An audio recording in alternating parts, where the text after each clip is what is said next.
22 ঘন্টা পর পুরো রুটে মেট্রো চলাচল শুরু। বিয়ারিং প্যাডের মান ও রক্ষণাবেক্ষণ তদন্তের রিট। দুর্ঘটনায় নিহত ব্যক্তির দাফন সম্পন্ন। মেট্রো চলাচলে বিঘ্ন বাজারে রাজধানীর সড়কে তীব্র যানজট। ভোগান্তিতে কর্মজীবী মানুষ। সামাল দিতে গলদঘর্ম ট্রাফিক পুলিশ। জুলাই হত্যাযোগ্য মামলায় হানিফ সহ 4 জনের বিরুদ্ধে বিচার শুরুর আবেদন। শুনানি কাল। রামপুরায় কার্নিশে গুলির ঘটনায় দ্বিতীয় দিনের সাক্ষ্য গ্রহণ। এবং জাতীয় ঐক্য বজায় রাখাই মূল লক্ষ্য বললেন সালাউদ্দিন। ফ্যাসিবাদ বিরোধী দলগুলোকে নিয়ে বৃহৎ জোট গড়ার প্রত্যাশা।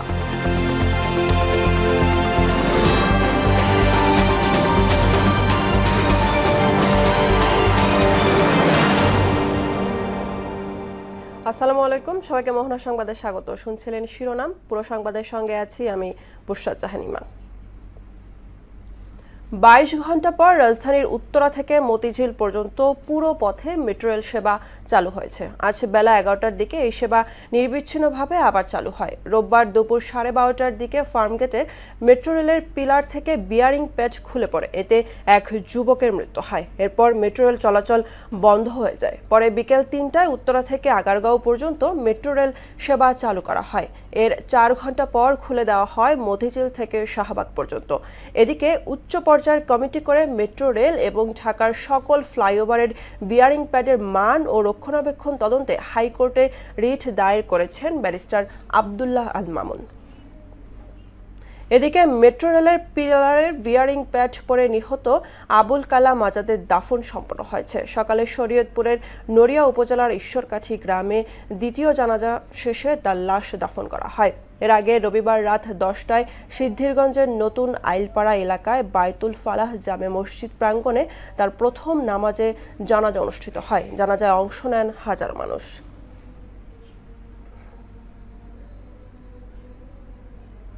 গতকাল থেকে মেট্রো রেল চলাচলে বিঘ্ন হওয়ায় তার প্রভাব পড়েছে সড়কে। বাসের ওপর অতিরিক্ত চাপ পড়ায় ঘন্টার পর ঘন্টা যানজটে ভোগান্তি পোহাতে হয়েছে অফিসগামী সহ অন্য যাত্রীদের। সকাল থেকে মানিক মে এভিনিউ, ফার্মগেট, সোনারগাঁও, রেইনবো, বিজয় সরণি, উড়োজাহাজ মোড় এবং আগারগাঁও এলাকায় গাড়ির দীর্ঘ সারি দেখা যায়। এ সময় হাসপাতালগামী মানুষের পাশাপাশি অনেক অ্যাম্বুলেন্স রাস্তায় আটকে পড়ে। তবে জনগণের ভোগান্তি কমাতে ট্রাফিক বিভাগ চেষ্টা করছে বলে জানান তারা। যানজট চিত্র জানাতে ফার্মগেট থেকে যুক্ত হচ্ছেন সহকর্মী এসইউ সেলিম। সেলিম, সকাল থেকেই তো রাস্তায় তীব্র যানজট দেখা দিয়েছে। এখন তো মেট্রো রেল চালু হয়েছে, বর্তমানে যানজটের কি অবস্থা এবং মানুষের ভোগান্তি কেমন এ সম্পর্কে জানাবেন।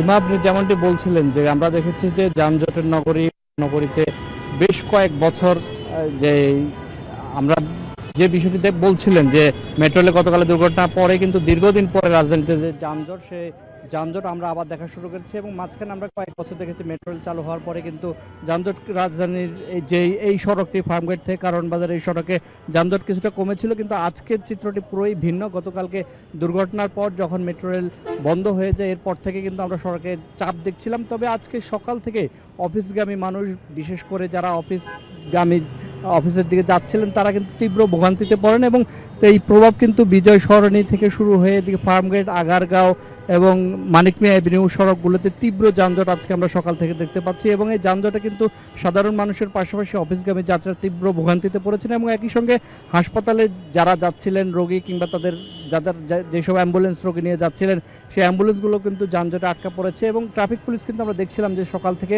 চেষ্টা করছেন তারা ট্রাফিক নিয়ন্ত্রণের জন্য এবং বেশ কয়েকটি সড়কে আমরা দেখেছি যে ডাইভারশন চালু করেছিলেন এবং ডাইভারশন চালু করেও কিন্তু তারা আসলে হিমশিম খাচ্ছেন এবং আপনি যদি দেখছেন যে ট্রাফিক পুলিশ কিন্তু নিরন্তর চেষ্টা করছে যানজট কমানোর জন্য, নিয়ন্ত্রণ করার জন্য, কিন্তু এখন পর্যন্ত সম্ভব হয়নি। তো যে বিষয়টি ট্রাফিক পুলিশ বলছিলেন যে আজকে যেহেতু মেট্রো রেল 11টায়, আপনি জানাচ্ছিলেন যে 11টা থেকে কিন্তু মেট্রো রেল চলাচল স্বাভাবিক হয়েছে এবং মানুষ যখন এই বিষয়টি জানতে পারবে এরপর কিন্তু রাজধানীতে যানজট কমবে বলে তারা প্রত্যাশা করছেন। তবে এখন পর্যন্ত আমরা দেখছি যে তীব্র যানজটে মানুষ ভোগান্তি পোহাচ্ছেন এবং অনেকে কিন্তু গন্তব্যে পৌঁছাতে পায়ে হেঁটে রওনা দিয়েছেন। আমরা দেখেছি বিশেষ করে যারা হাসপাতালে যাচ্ছেন কিংবা নারী কিংবা শিশুরা এবং স্কুল শিক্ষার্থীরা তারা কিন্তু পায়ে হেঁটে রওনা করেছেন গন্তব্যে এবং তাদের প্রচুর পরিমাণ ভোগান্তি হচ্ছে। আপনি দেখতে পাচ্ছেন যে এইখানে আশপাশের যে সড়কগুলো রয়েছে প্রত্যেকটি সড়কে কিন্তু আমরা দেখছি যে তীব্র যানজট, এবং যানজটে কিন্তু মানুষ ভোগান্তি পোহাচ্ছে। আশা করা হচ্ছে যে বিকেল নাগাদ মেট্রো রেল চলাচল পুরোপুরি স্বাভাবিক হলে এই যানজট কিছুটা কমতে পারে। ইমা, এই ছিল আমার কাছে সবশেষ তথ্য। সালিম, আপনাকে ধন্যবাদ। জুলাই আগস্টে সংঘটিত মানবতাবিরোধী অপরাধ মামলায় আওয়ামী লীগ নেতা মাহবুবুল আলম হানিফ সহ 4 জনের বিরুদ্ধে অভিযোগ গঠন করে বিচার শুরুর আবেদন করেছে রাষ্ট্রপক্ষ। কালে মামলায় শুনানি করবেন স্টেট ডিফেন্স। দুপুরে এই আদেশ দেন আন্তর্জাতিক অপরাধ ট্রাইব্যুনাল 2।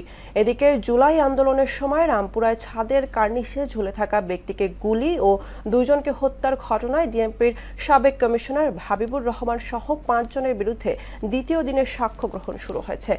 মামলায় গ্রেফতার পুলিশের সাবেক এএসআই চঞ্চল চন্দ্র সরকারকে ট্রাইব্যুনালে হাজির করা হয়। এ বিষয়ে আরো জানাতে আন্তর্জাতিক অপরাধ ট্রাইব্যুনাল থেকে যুক্ত হচ্ছেন সহকর্মী মেজবা রহমান। মেজবা, বিভিন্ন মামলায় ট্রাইব্যুনালে সাক্ষ্য এবং অভিযোগ গঠনের শুনানির বিষয়ে আপনার কাছে সবশেষ কি তথ্য আছে জানাবেন।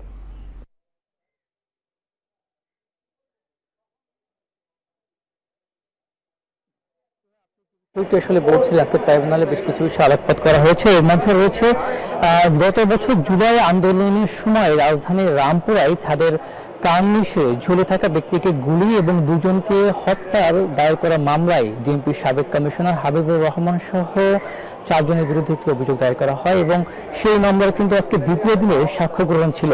এর আগে গত বৃহস্পতিবার এই মামলায় প্রথম সাক্ষী দেন গুলিবিদ্ধ আমির হোসেন, পরে তাকে জেরা করা হয়। আজ আমরা দেখেছি এই রামপুরার যে মামলা, এই মামলাতে 6 বছর বয়সী শিশু মুসা এবং তার বাবা মোস্তাফিজুর রহমান ওনারা কিন্তু ট্রাইব্যুনালে এসেছেন এবং যতটুকু আমাদের কাছে তথ্য রয়েছে ট্রাইব্যুনালে শিশু মুসার বাবা মোস্তাফিজুর রহমান সাক্ষ্য দিচ্ছেন। ট্রাইব্যুনাল 1-এ আজ বেলা 11:30টায় সাক্ষ্য গ্রহণ শুরু হয়েছে। এছাড়াও কিন্তু আরেকটি বিষয় রয়েছে, এই মামলার আরেকজন আসামি পুলিশের সাবেক এএসআই চঞ্চল চন্দ্র সরকারকে ট্রাইব্যুনালে কিন্তু হাজির করা হয়েছে এবং অপরদিকে ট্রাইব্যুনাল 2 আজ কুষ্টিয়ায় মানবতাবিরোধী অপরাধের মামলায় আওয়ামী লীগের যুগ্ম সাধারণ সম্পাদক মাহবুবুল আলম হানিফ সহ 4 জনের বিরুদ্ধে একটি মামলা ছিল। সেই মামলায় শুনানি গ্রহণের তারিখ ছিল আজ। এর আগে যেহেতু মাহবুবুল আলম হানিফ সহ এই মামলায় বাকি 4 আসামি পলাতক রয়েছেন, সেজন্য গত 14 অক্টোবর পত্রিকায় একটি বিজ্ঞপ্তি প্রকাশ করা হয় এবং সেই বিজ্ঞপ্তি অনুসারে গত 23 অক্টোবর এই মামলায় হানিফ সহ বাকি 4 জনের মোট 4 জনের উপস্থিত হওয়ার কথা থাকলেও তারা উপস্থিত না হয় রাষ্ট্রপক্ষ হানিফ সহ এই 4 জনের পক্ষে একটি স্টেট ডিফেন্স নিযুক্ত করে রাষ্ট্রপক্ষ এবং দেখা গিয়েছে যে এরপরেও কিন্তু আজকে হানিফ উপস্থিত হননি। হানিফ সহ বাকি যে আসামি রয়েছেন 4 জন তারা কেউ উপস্থিত হননি এবং সেই জায়গা থেকে আজকে রাষ্ট্রপক্ষ শুনানি করেছেন এবং রাষ্ট্রপক্ষ ট্রাইব্যুনালের কাছে আবেদন করেছেন যে আগামীকাল অর্থাৎ দ্রুত এই মামলার বিচার শুরু করা হয়। তবে এই যে কুষ্টিয়া মানবতাবিরোধী অপরাধের মামলায়, সেই মামলায় কিন্তু হানিফ সহ বাকি যে রয়েছে অর্থাৎ স্টেট ডিফেন্সের শুনানি হবে কাল অর্থাৎ আগামীকাল। এবং আমার কাছে আরেকটি তথ্য রয়েছে, সেটি হচ্ছে আমরা সবাই জানি যে গতকাল ফার্ম গেটে কিন্তু মেট্রো রেলের যে বিয়ারিং প্যাড রয়েছে সেই প্যাডে কিন্তু একজনের মর্মান্তিক মৃত্যু হয়েছে এবং এই মৃত্যুর পরিপ্রেক্ষিতে কিন্তু উচ্চ পর্যায়ের জন্য কমিটি করা হয় এবং সেই কমিটিতে মেট্রো রেলের যে বিয়ারিং প্যাড সেই প্যাডে এবং প্যাডের মান রক্ষণাবেক্ষণ এবং যাচাইয়ের জন্য হাইকোর্টে একটি রিট করেছেন ব্যারিস্টার আব্দুল্লাহ আল মামুন। কিছু সময় আগে তিনি গণমাধ্যমের সঙ্গে কথা বলেছেন এবং তিনি জানিয়েছেন শুধু মেট্রো রেলের পিলার নয়, ঢাকা শহরে যত ফ্লাইওভার আছে সবকিছু যেন রক্ষণাবেক্ষণ করা হয় সেই বিষয়ে তিনি একটি রিট করেছেন এবং তিনি আশা করছেন এই রিটের শুনানি আগামীকাল হবে। এই ছিল আমার কাছে সবশেষ। ইমা, মেজবা, আপনাকে ধন্যবাদ। বিভেদ নয় বরং ফ্যাসিবাদ বিরোধী দলগুলোকে নিয়ে বিএনপি বৃহৎ জোট গড়তে চায় বলে জানালেন দলের স্থায়ী কমিটির সদস্য সালাউদ্দিন আহমেদ। সকালে যুবদলের ৪৭তম প্রতিষ্ঠাবার্ষিকী উপলক্ষে বিভিন্ন স্তরের নেতাকর্মীদের নিয়ে জিয়াউর রহমানের সমাধিতে শ্রদ্ধা নিবেদন শেষে একথা বলেন তিনি। তবে সবার আগে জাতীয় ঐক্য জরুরি বলেও মন্তব্য করেন এই বিএনপি নেতা। আগামী নির্বাচনের যোগ্য প্রার্থী বাছায় তার দল কাজ শুরু করেছে উল্লেখ করে আগামী দিনে যে কোনো ষড়যন্ত্র রুখে দিতে যুবদল, তরুণ সমাজ এবং দেশের জনগণ ঐক্যবদ্ধ থাকবে বলেও আশা জানান বিএনপির এই শীর্ষ নেতা। তারুণ্য নির্ভর বাংলাদেশ হবে, যুবকদের কর্মসংস্থান নির্ভর বাংলাদেশ হবে, যুবকদের এবং তারুণ্যের চিন্তা চেতনা নির্ভর, প্রযুক্তি নির্ভর, মেধা নির্ভর বাংলাদেশ বিনির্মাণ হবে। যেই স্বপ্ন আমাদের শহীদরা দেখেছিলেন, যেই স্বপ্ন জুলাই গণ অভ্যুত্থানের শহীদরা দেখেছিলেন, যেই স্বপ্ন মুক্তিযুদ্ধের শহীদরা দেখেছিলেন। সুতরাং আমরা এই তরুণদেরকে, যুবকদেরকে, তাদের ভাবনাকে, রাজনৈতিক ভাবনাকে, চিন্তা চেতনাকে। দক্ষিণ পশ্চিম বঙ্গোপসাগরে অবস্থিত নিম্নচাপ গভীর নিম্নচাপে পরিণত হয়েছে বলে জানিয়েছে আবহাওয়া অফিস।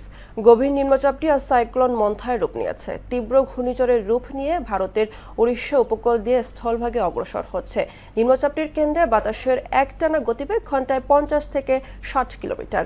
এর প্রভাবে মঙ্গল, বুধ ও বৃহস্পতিবার দেশে হালকা থেকে মাঝারি ও ভারী বৃষ্টিপাতের সম্ভাবনা রয়েছে।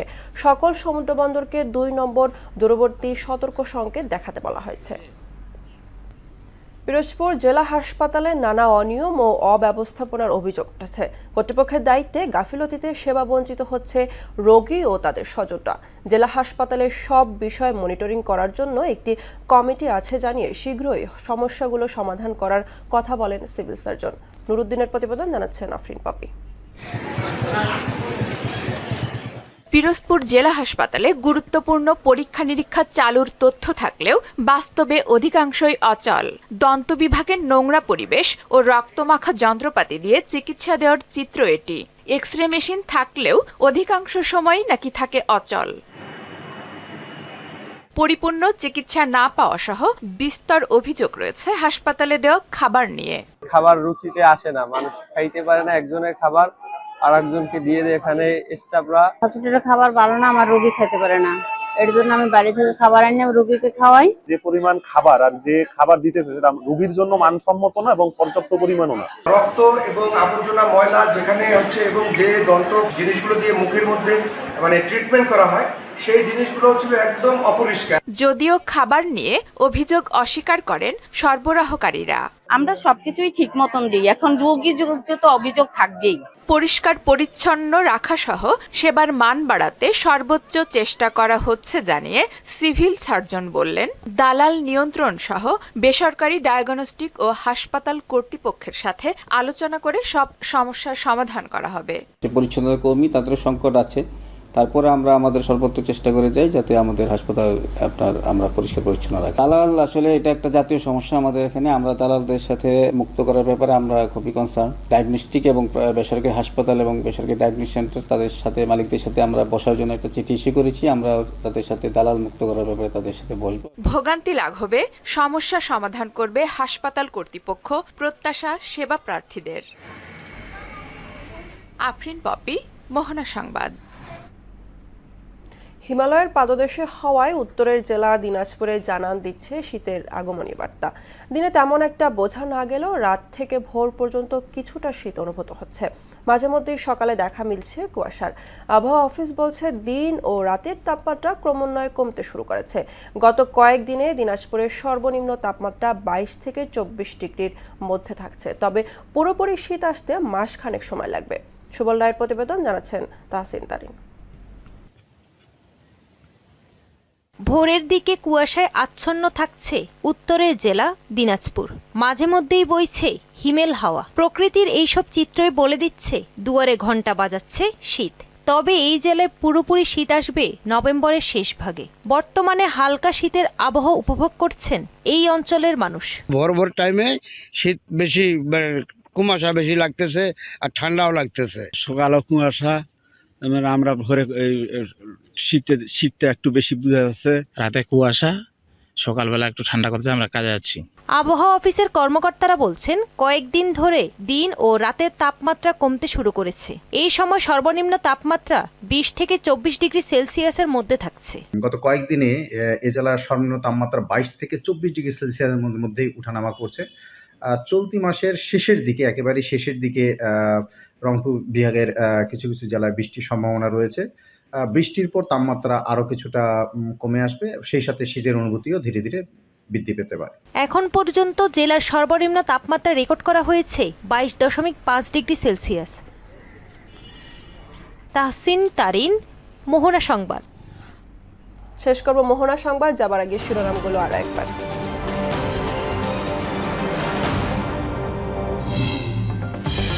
22 ঘন্টা পর পুরো রুটে মেট্রো চলাচল শুরু। বিয়ারিং প্যাডের মান ও রক্ষণাবেক্ষণ তদন্তের রিট। দুর্ঘটনায় নিহত ব্যক্তির দাফন সম্পন্ন।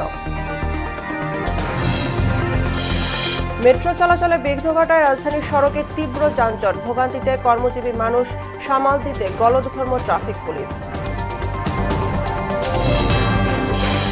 জুলাই হত্যাযজ্ঞ মামলায় হানিফ সহ 4 জনের বিরুদ্ধে বিচার শুরুর আবেদন।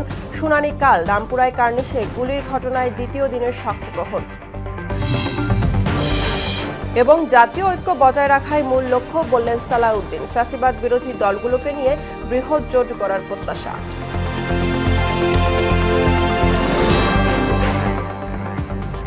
এই ছিল মোহনা সংবাদে। পরবর্তী সংবাদ বিকেল 5:30টায়। এর আগে বিকেল 3টায় দেখবেন সংবাদ এক নজরে। মোহনার সবশেষ খবর জানতে ভিজিট করুন www.mohna.tv। সংবাদ দেখতে পারেন ফেসবুক, ইউটিউবেও। এতক্ষণ সঙ্গে থাকার জন্য ধন্যবাদ।